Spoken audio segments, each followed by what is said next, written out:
Hello friends, मैं हूं Neetu Gupta, spiritual life coach.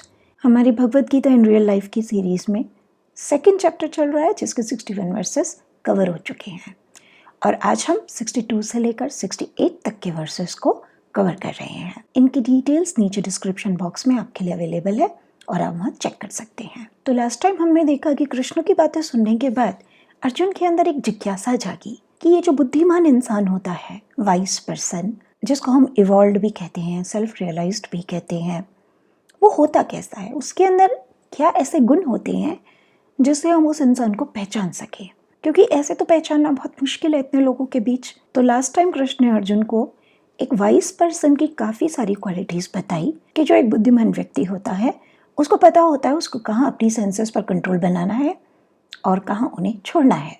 और सिर्फ इतना ही नहीं, किसी भी तरीके की टेम्पटेशन उसकी सेंसेस को भटका नहीं सकती, उसके अंदर एक सेल्फ कंट्रोल होता है। आगे कृष्ण अपनी बात को कंटिन्यू करते हुए अर्जुन को कहते हैं, देखो अर्जुन, तुमने ये तो जान लिया कि अगर सेंसेस भटक जाती हैं तो क्या होता है।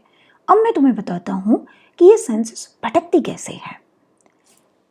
जब इंसान किसी सेंस ऑब्जेक्ट के बारे में और उससे मिले प्लेजर पेन के बारे में बहुत देर तक चिंतन करता रहता है, सोचता रहता है, तो वहाँ से उसको उन फीलिंग्स के साथ, उन थॉट्स के साथ एक किस्म की अटैचमेंट हो जाती है। और जब यह अटैचमेंट स्ट्रॉन्ग हो जाती है तो वहाँ से जन्म होता है डिज़ायर का। ये डिज़ायर आगे जाकर के गुस्से का रूप लेती है और जब इंसान को गुस्सा आता है तो उसकी सही और गलत के बीच में फ़र्क करने की शक्ति चली जाती है। वो अपने पुराने ज्ञान को भूल जाता है। एज अ रिज़ल्ट उसकी बुद्धि की क्षमता खत्म हो जाती है और जब ऐसा होता है तो इंसान का पतन निश्चित है। लेकिन जो इंसान अपने माइंड पर कंट्रोल करना सीख जाता है और उससे वो इन सेंसेस को भी अपने कंट्रोल में कर लेता है, हर किस्म के लाइक और डिसलाइक से ऊपर उठ जाता है और उस इंसान पर गॉड की ग्रेस होती है।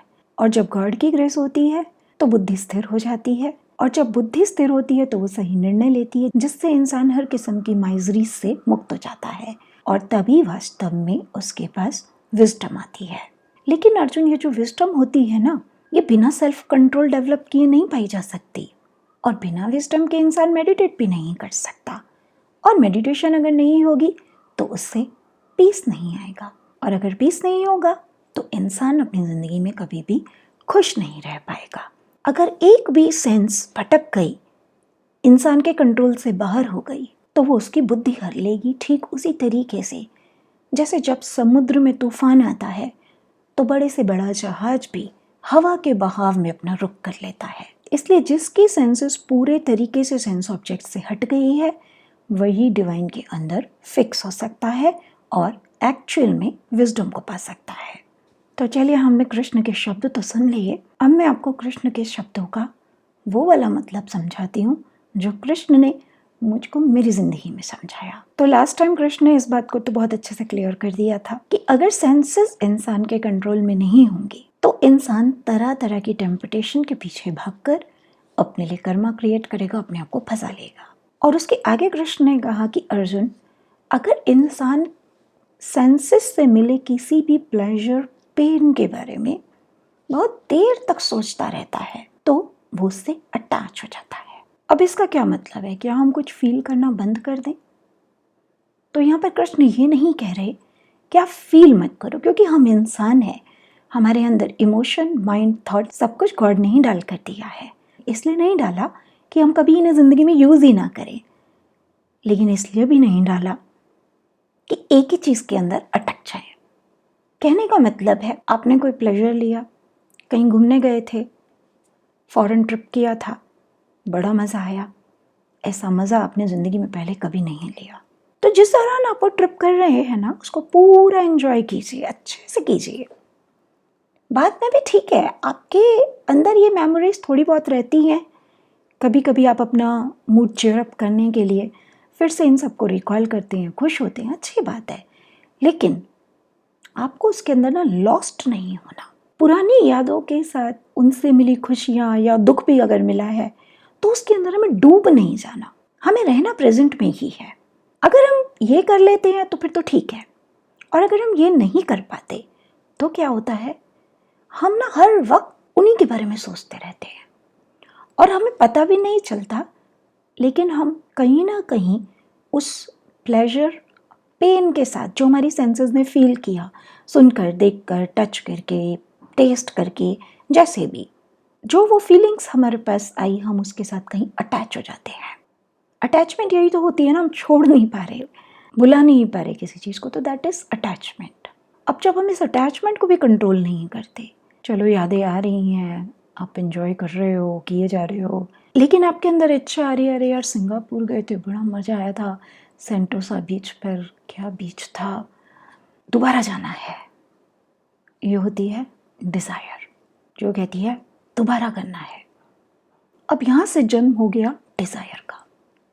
अब या तो ये डिज़ायर पूरी होगी या नहीं होगी, दो में से एक ही काम होंगे ना। अंदर एक इच्छा ही, सिंगापुर दोबारा जाएंगे, दोबारा से मज़े करेंगे, फ़न करके आएंगे, लास्ट टाइम जो जो छूट गया वो भी करके आएंगे। तो चलिए, एक डिज़ायर का जन्म हो गया जिसने कहा अब मैं ये करना चाहता हूँ। अब या तो आपका दोबारा से ट्रिप ऑर्गेनाइज हो जाएगा, अब फिर से जाएंगे, फिर से फ़न करेंगे, जो जो काम पिछली बार छूटे थे उन्हें भी पूरा करेंगे, और अटैचमेंट और ज़्यादा हो जाएगी क्योंकि इस बार फ़न ज़्यादा हुआ, सेंसेस ने और ज़्यादा मज़ा लिया, अब वो दोबारा से करना चाहेंगे उस चीज़ को। सिंगापुर नहीं तो कहीं और नहीं तो कहीं और। बेसिकली उसको मज़ा आने लगा है और आप उसके ऊपर कहीं कोई कंट्रोल, कोई लगाम लगा नहीं रहे, आप भी उसके साथ बहे जा रहे हैं। हाँ ठीक ही तो है, मज़ा आ रहा है, हमें भी मज़ा आ रहा है।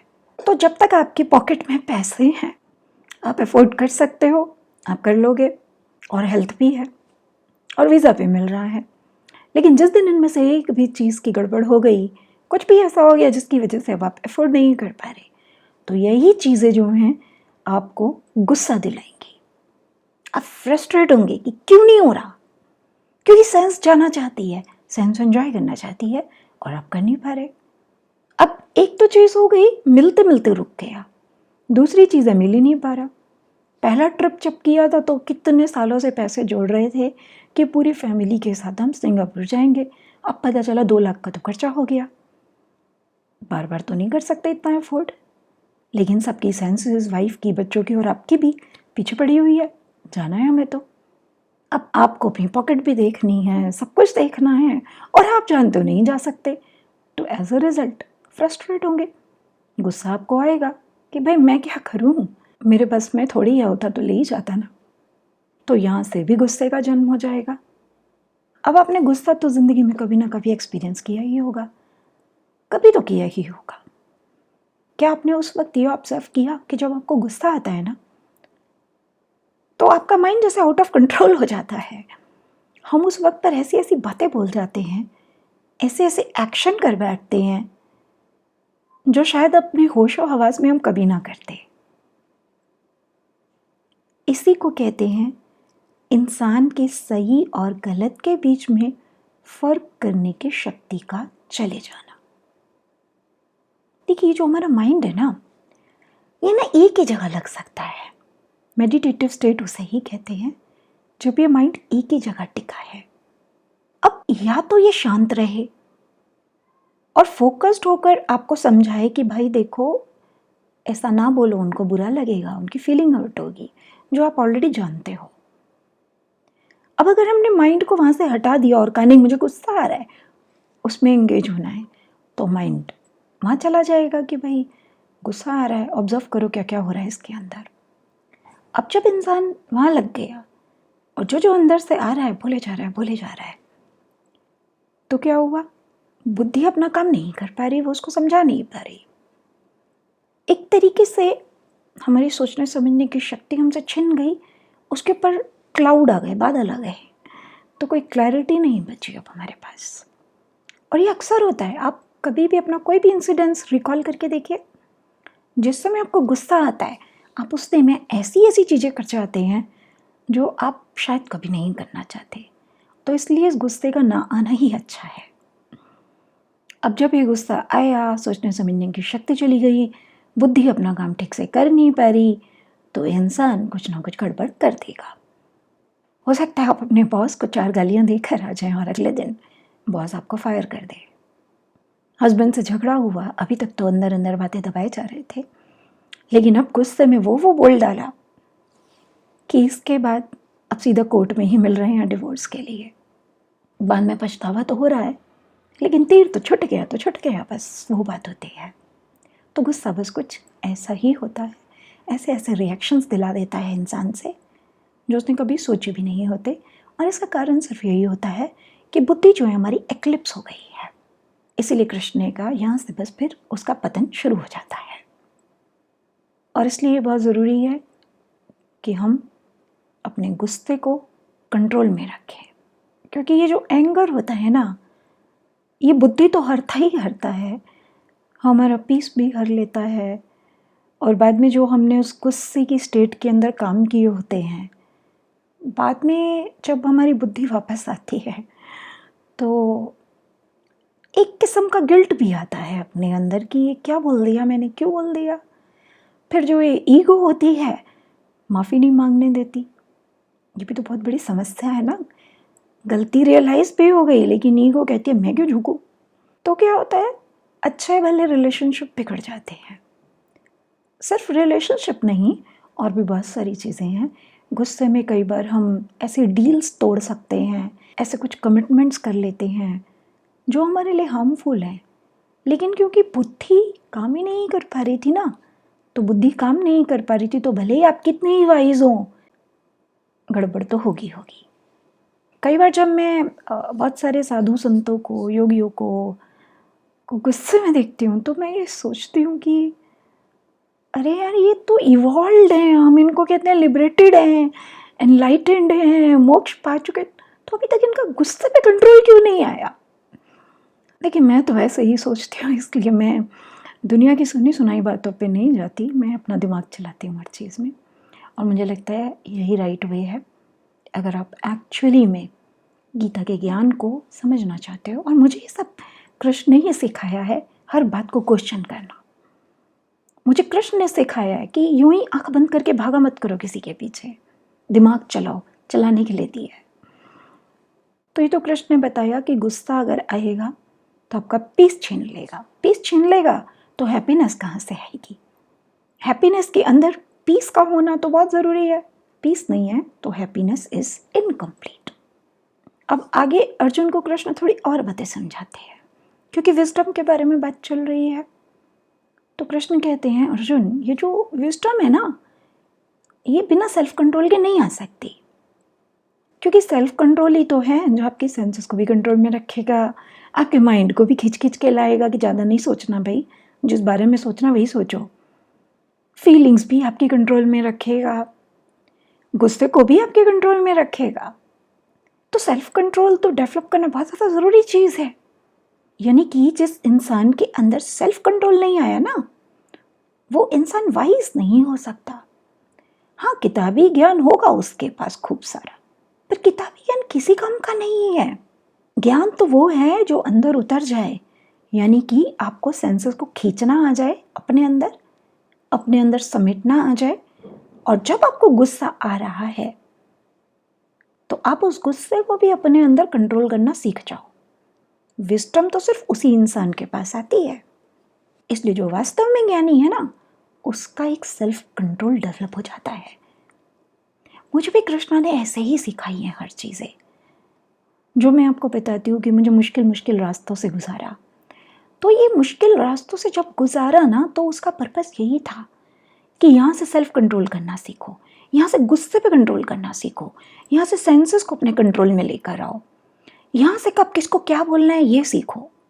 तो ये सब चीज़ें बहुत ज़रूरी हैं। किताबें तो पढ़वाई ही नहीं उसने कभी, जो भी ज्ञान मुझे दिया उसने ऐसे ही दिया, ज़िंदगी में एक्सपीरियंस कराया और उसमें समझाया कि देखो अब समझ आया तुम्हें क्या कह रहा हूँ मैं तुम्हें बात। और मैंने समझा, बुद्धि जो है ना, हमारी सबसे बड़ी एसेट है, हमारा सबसे बड़ा दोस्त है, हमारी सबसे बड़ी स्ट्रेंथ है। ये बुद्धि भटक गई ना, तो इस संसार में हम ऐसे भटकेंगे कि कोई कुछ नहीं कर पाएगा। और अगर ये बुद्धि हमारी ठीक जगह लगी रही तो यही हमें संसार से मुक्त करा देगी। संसार से मुक्त कराने का मतलब है संसार के दुखों से, माइजरी से, कर्मा से, हर उस चीज़ से जो हमारी स्पिरिट के नेचर में नहीं है, फिर भी हमने अपने साथ अटैच कर ली है। तो कृष्ण ने मुझे ये बात समझाई कि देखो, तुम अपनी बुद्धि को स्ट्रॉन्ग करो। कोई भी ऐसी चीज से तुम्हें कनेक्ट नहीं होना जो तुमसे तुम्हारी बुद्धि हर ले। लास्ट टाइम मैंने आपको बोला था एग्जाम्पल देते हुए कि मैं अल्कोहल नहीं लेती, इसीलिए नहीं लेती क्योंकि अल्कोहल भी तो मेरी बुद्धि को हर लेता है कुछ देर के लिए। बुद्धि गई तो फिर पता नहीं क्या क्या होगा, तो हम क्यों जाएं उस तरफ। सिमिलरली मैंने जाना गुस्से को भी। कभी मैं भी ऐसे थी जब मैं अंदर बहुत सप्रेशन करती थी, और फिर जिस दिन वो अंदर स्पेस नहीं बचता था तो फटता था सब कुछ, और जब फटता था तो फिर मैं क्या क्या बोलती थी वो मुझे भी नहीं पता ठीक से, लेकिन डेफिनेटली बहुत लोगों की उससे फीलिंग हर्ट हो जाती थी। तो हम ऐसा काम ही क्यों करें ना, हील्ड रहें, सप्रेस करें ही क्यों भाई। जब जो बोलना है आराम से बोल दो, खत्म करो बात। जब हम ऐसे जीने लगते हैं तो गुस्सा आता भी नहीं है।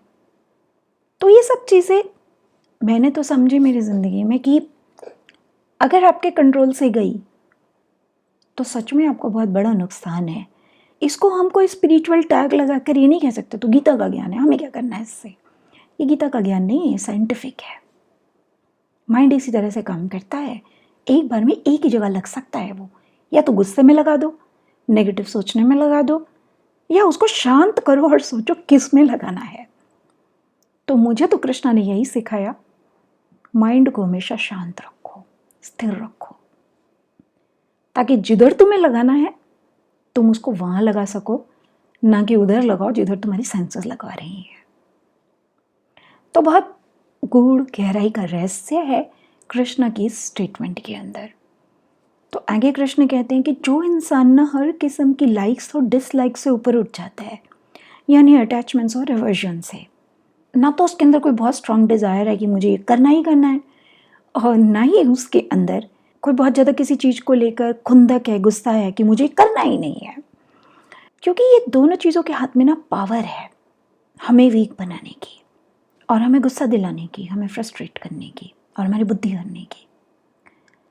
तो कृष्ण कहते हैं जब आप सेंस का प्लेजर भी ले रहे हो, मीन्स जब आप सिंगापुर में भी हो, तो भी दिमाग को इसमें मत लगाओ कि अरे यार अगले साल फिर आएंगे, बड़ा मज़ा आता है।